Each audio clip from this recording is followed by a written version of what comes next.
Let's talk about the horrors of foundation issues in your Minnesota home inspection or Western Wisconsin.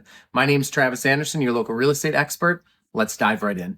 Hey, as we've discussed before, your inspector is going to start on the outside. They're going to get up on the roof. They're going to check the structural, the major mechanical issues, the plumbing, the electrical, etc. In those rare instances that we have a foundation issue, we're going to talk about the biggest horror that I see reoccurring. And I've been so thankful to save my clients thousands of dollars ever since we experienced this one. And that is having an engineer come out to the property. You heard that right. The horror with foundation issues is when we have an engineer come out to the property, because guess what? The engineer cannot give you an opinion on that foundation, because one of the requirements for an engineer to give you an opinion of the structure and the integrity of that structure is time.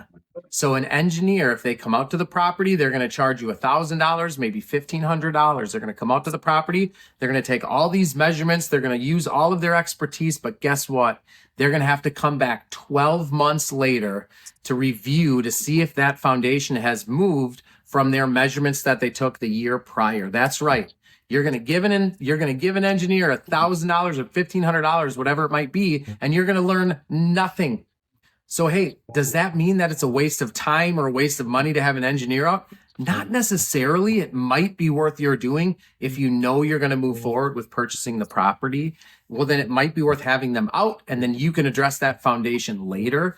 But the reality is, if you want that foundation to be addressed by the seller before purchase, an engineer is not going to be able to help. That's the biggest misnomer that I'm told. I hear appraisers talk about it. I hear mortgage companies talk about it. I hear brokers and realtors recommend engineers come out to the property to look at the structure. I'm going to tell you right now, there's nothing an engineer can do with their expertise at that moment in time, because they need time to assess if that foundation is actually moving. Now, there's one caveat to that, and that would be if the seller has previous evidence that the foundation was moving. Well, then an engineer might be able to give you their expertise on how much it's moved and things like that. But without doing the measurements up front, and then coming back 12 months later or 6 months later or 2 years later, and then taking new measurements, there's no expertise that an engineer has that you and I can't figure out by looking at a wall that might have a big crack in it. Maybe it's bowing or what have you. On our team, what we do is we address those issues directly with the seller, and we just get it fixed instead of having an engineer tell us if it needs to be fixed. If it looks like it needs to be fixed, we're not waiting 12 months. We're usually negotiating that into the contract. That's what's happening in most cases. So that's the biggest horror that I'm looking at. If you've got any stories or foundation horror stories, shoot me a call, shoot me a text, hit me up in the comments section. And in today's market update, let's talk about Rosemont. The average home in Rosemont sold for $447,000. It's a 4-bedroom, 3-bathroom home with 2,200 square feet, built in 2009. Now, 60% of all of those sales are single-family homes.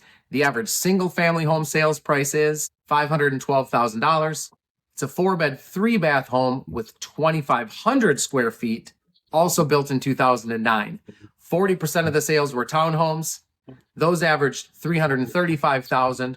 Those are a little bit smaller. They're 3-bedroom, 2-bathroom homes, 1,750 square feet, also built in 2009. Hey, my name's Travis Anderson, and as always, all my best to you and yours.